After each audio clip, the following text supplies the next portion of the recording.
विचार और ज्ञान जो आपको जीवन में शांति और प्रेरणा प्रदान करेंगे। हमारी यह यात्रा हम सभी को मनोबल से भरने के लिए है, ताकि हम सभी अपने सपनों की पूर्ति की ओर बढ़ सकें। इस चैनल को सब्सक्राइब करना ना भूलें, ताकि आप हमारे साथ जुड़े रहें और हमारी नई वीडियोस का आनंद लें। तो चलिए शुरू करते हैं।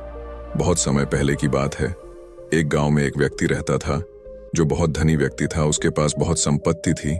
उसके पास किसी चीज की कोई कमी नहीं थी। उसके चारों ओर उसके परिवार वाले मित्र, रिश्तेदार, सगे संबंधी सभी सहयोग देते थे और वह भी उन सभी की हमेशा मदद किया करता था। और वह व्यक्ति हमेशा एक ही बात कहता था कि मैंने भले कुछ कमाया हो ना हो, लेकिन मैंने आप लोगों का साथ कमाया है और वास्तविकता में यही मेरी पूंजी है, यही मेरी संपत्ति है।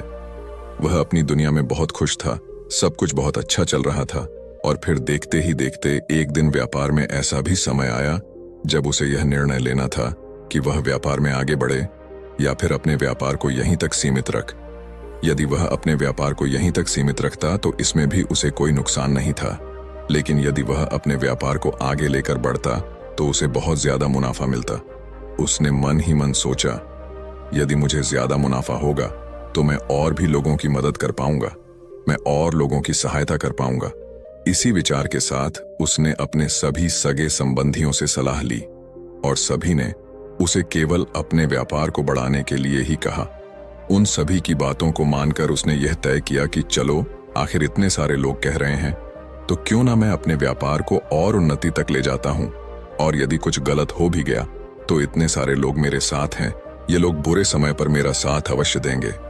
यह सोचकर उस व्यक्ति ने अपने व्यापार को बढ़ाने की हर मुमकिन कोशिश की, बहुत मेहनत की, लेकिन वह अपने व्यापार को बढ़ा ना सका और इसी कारणवश वह अपने पुराने व्यापार पर भी ध्यान ना दे सका, जिस कारण उसे व्यापार में बहुत बड़ा नुकसान झेलना पड़ा। देखते ही देखते वह पूरी तरह से कर्ज में डूब चुका था, लेकिन अब भी वह बहुत खुश था। वह बहुत शत था। वह यह सोच रहा था कि उसके सगे संबंधी उसका साथ अवश्य देंगे, वह उसे इस कर्ज से जरूर बाहर निकलवा लेंगे। यही सोचकर वह व्यक्ति अपने सभी सगे संबंधी और मित्रों के पास मदद मांगने गया। वह व्यक्ति उन सभी के पास गया जिसकी उसने कभी मदद की थी, लेकिन हर किसी ने उसकी मदद करने से इनकार कर दिया। हर किसी ने कुछ ना कुछ बहाना बनाकर उसे मना कर दिया। और अब इतनी बड़ी भीड़ में उसके माता पिता और उसके भाई बहन के अलावा उसके साथ और कोई खड़ा नहीं था। देखते ही देखते वह व्यक्ति और भी ज्यादा चिंतित रहने लगा। वह बहुत परेशान रहने लगा और उसने अपना आत्मविश्वास भी पूरी तरह से खो दिया था। इस कारण देखते ही देखते हालात बद से बदतर होते जा रहे थे। अब तो हालात ऐसे हो चुके थे कि उसके घर में खाने के लिए भोजन तक नहीं था, और तभी उसके माता पिता और उसके भाई बहन ने भी उन सब के लिए उसे ही जिम्मेदार ठहराना शुरू कर दिया। उसे तरह तरह की बातें सुनाने लगे, तरह तरह के ताने मारने लगे। उन सब की यह बातें सुनकर वह अंदर से पूरी तरह से टूट चुका था। वह पूरी तरह से बिखर चुका था। तब उसे इस बात का एहसास हुआ कि लगता है अब मुझे एक बार फिर मेहनत करनी पड़ेगी। जैसा सब कुछ पहले था मुझे वह सब कुछ एक बार फिर हासिल करना पड़ेगा। मुझे एक बार फिर धन कमाना पड़ेगा। जैसे तैसे उसने खुद को मनाया, अपने आप को एक बार फिर हिम्मत दी और उसने एक बार फिर खड़े होने का निश्चय लिया। उस व्यक्ति ने एक बार फिर से शुरुआत की और अब की बार उसने पहले से बहुत अधिक मेहनत की। अपना घमंड, अहंकार, अपना अभिमान सब कुछ छोड़कर वह केवल अपने काम पर ध्यान देने लगा। देखते ही देखते समय बदल गया और जो कुछ भी उसने खोया था वह सब कुछ उसने एक बार फिर से पा लिया।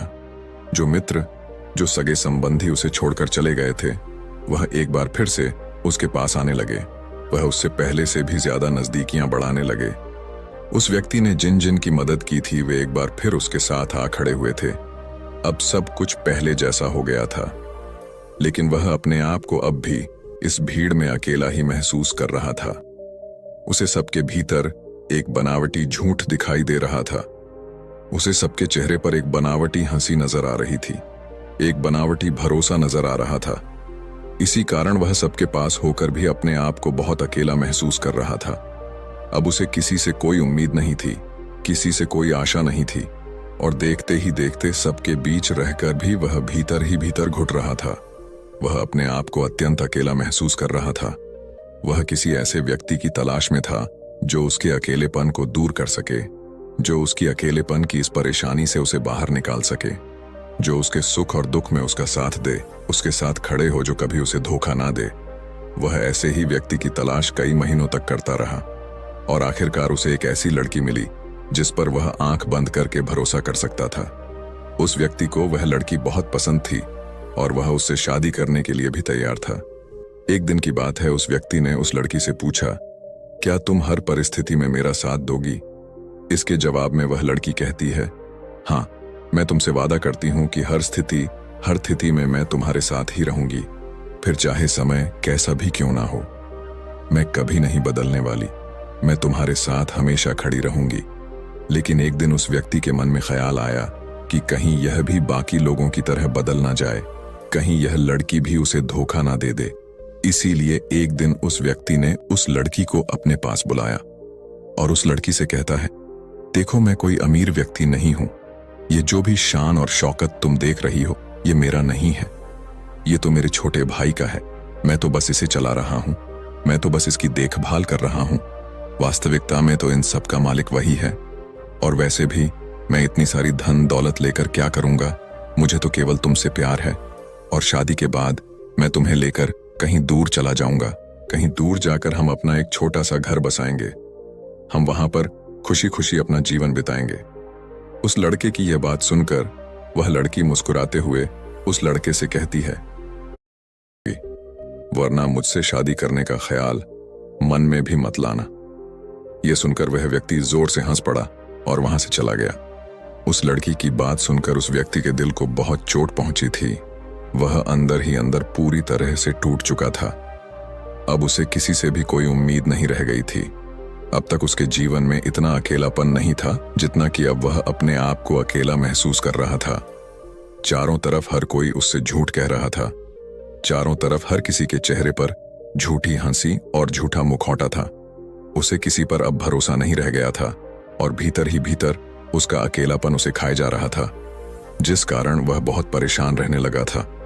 वह बहुत चिंतित रहने लगा था। वह किसी भी हालत में अपने इस अकेलेपन से छुटकारा चाहता था। एक दिन की बात है, वह व्यक्ति सैर करता हुआ अपने नगर से बाहर निकल गया और अपने नगर के बाहर निकलते ही उसे कुछ ही दूरी पर एक आश्रम दिखाई दिया। वह व्यक्ति उस आश्रम में जा पहुंचा।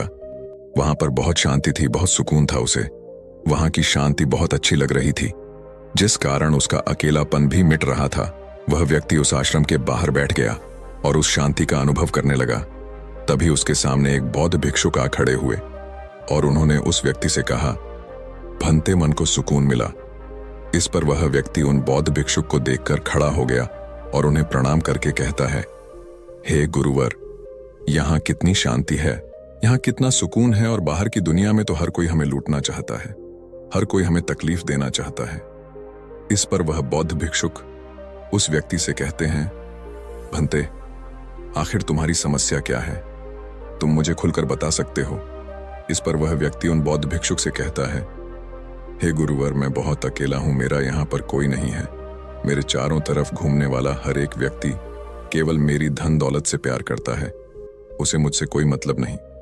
मेरे पास बेशुमार धन दौलत है, सारी सुख सुविधाएं हैं, मेरा परिवार, मेरे मित्र, मेरे सहयोगी, मेरे सभी सगे संबंधी भी मेरे साथ ही हैं। लेकिन उनके होने के बावजूद भी मैं बहुत अकेला महसूस करता हूं। मुझे ऐसा प्रतीत होता है कि मेरे पास सब कुछ होकर भी मेरे पास कुछ नहीं है। उन बौद्ध भिक्षु ने उस युवक की सारी बातें ध्यानपूर्वक सुनी और उसके बाद वह उस व्यक्ति से कहते हैं, भंते, मनुष्य जन्म से लेकर मृत्यु तक 2 पड़ाव में जीवन जीता है। पहला पड़ाव किसी भी मनुष्य को बड़ी सहजता से मिल जाता है, जिसमें उसे यह एहसास होता है कि इस जीवन में वह अकेला है। अकेलापन उसे कुछ इस प्रकार से घेर लेता है कि उसे और कुछ नजर नहीं आता। उसे ऐसा लगता है कि सब कुछ उसके पास है, लेकिन फिर भी उसका कुछ नहीं। दूसरों से उसकी सारी उम्मीदें टूट जाती हैं और वह बहुत एकांत में रहने लगता है। वह बहुत चिंतित और परेशान रहने लगता है। इसी अकेलेपन को समाप्त करने के लिए वह जिंदगी भर यहाँ से वहां भटकता है। वह इस संसार में तरह तरह की चीजों को पाना चाहता है जिससे उसका एकांत मिट सके, परंतु वह यह भूल जाता है कि यह सभी चीजें तो एक ना एक दिन उसके हाथ से छूट ही जाना है।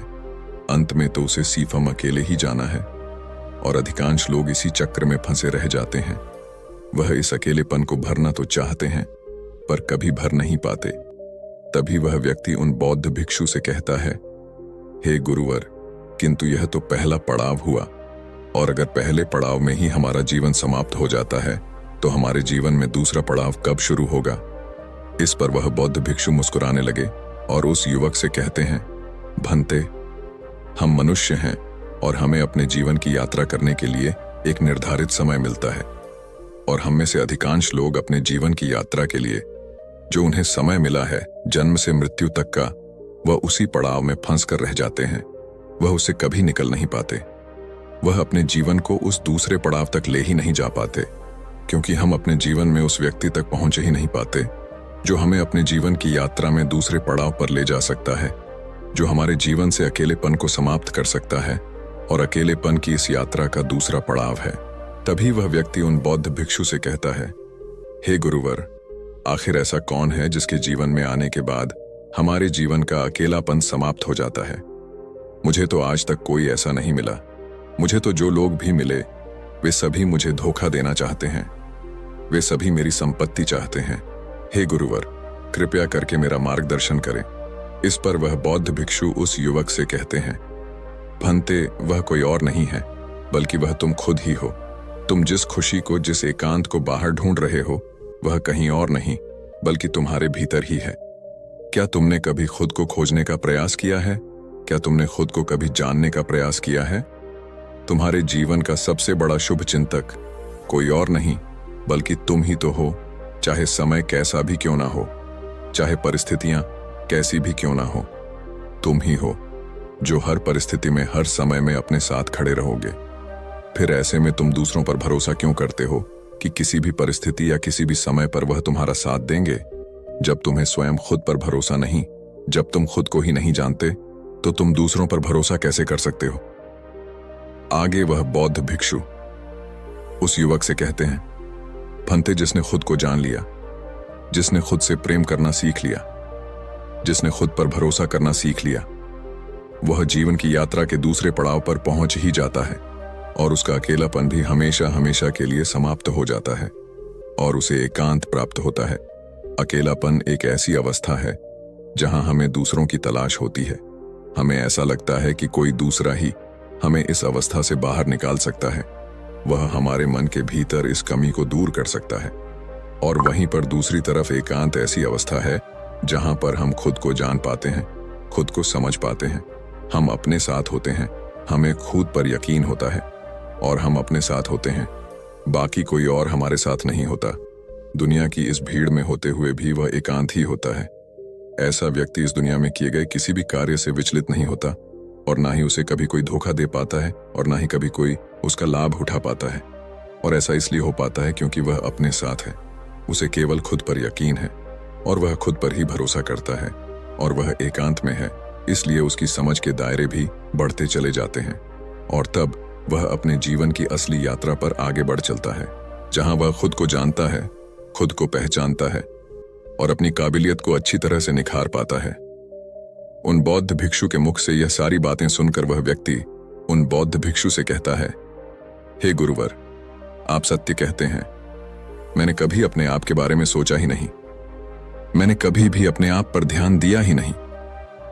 जब सभी लोग मुझसे मुंह मोड़ रहे थे, सभी लोग मेरा साथ छोड़ रहे थे, तब भी मैंने अपने ऊपर ध्यान नहीं दिया। हाँ, यह बात और है कि उस वक्त मैं अपने साथ ही था, लेकिन मैंने अपने ऊपर ध्यान नहीं दिया, बल उन लोगों के पीछे भागता रहा, उन लोगों को ढूंढता रहा जिस पर मैं भरोसा कर सकूं, जिनके कारण मेरे जीवन का अकेलापन दूर हो सके। लेकिन अब मेरे ऊपर जो अकेलेपन का बोझ था वह हट चुका है और अब मैं आगे की यात्रा करना चाहता हूं, अर्थात मैं अपने एकांत में जाना चाहता हूं, जहां मेरे साथ केवल मैं ही रहूं और किसी के लिए कोई जगह ना हो। इतना कहकर उस व्यक्ति ने उन बौद्ध भिक्षु को प्रणाम किया और वापस अपने घर लौट गया। दोस्तों, हमारा जीवन भी अकेलेपन से भरा हुआ है। किसी को किसी चीज की कमी है तो किसी के पास सब कुछ होते हुए भी वह अकेला है और इस अकेलेपन का कारण हमेशा दूसरे ही होते हैं। जीवन में यह अकेलापन आना जरूरी होता है क्योंकि इसके आए बिना हम एकांत की महत्वता को नहीं समझ पाएंगे। और ना ही उसे पाने की ओर आगे बढ़ पाएंगे। जहां हमें किसी से कोई उम्मीद नहीं होती, हम केवल हमारे साथ होते हैं, हम अपने साथ हमेशा खुश रहते हैं। इतनी बड़ी भीड़ में केवल कुछ ही लोग होते हैं जो एकांत में रह पाते हैं, जो खुद को जान पाते हैं, खुद को पहचान पाते हैं, और वह अपने जीवन में परिवर्तन भी ला पाते हैं। वह अपने जीवन में जो चाहते हैं वह कर सकते हैं। वह इस भीड़ पर भी राज कर सकते हैं, और वह चाहे तो इस भीड़ को जहां चाहे वहां ले जा सकते हैं। जो व्यक्ति एकांत में रहता है उसके विचार बहुत ही शक्तिशाली होते हैं। यह आसानी से कभी किसी की बात पर भरोसा नहीं करते और ना ही कभी किसी की बात से प्रभावित होते हैं। लेकिन एकांत का अर्थ यह भी नहीं कि आप यह संसार छोड़कर, अपना घर बार छोड़कर कहीं पर चले जाएं। इसका अर्थ तो यह होता है कि आप इस भीड़ में रहकर, इस संसार में रहकर भी आप इस भीड़ का हिस्सा ना बने और ना ही संसार का हिस्सा बने। हाँ, संसार के सारे कार्य करते हुए भी आप अपने साथ रहे, अपने आप खुश रहे, अपने दुख में रोए, अपनी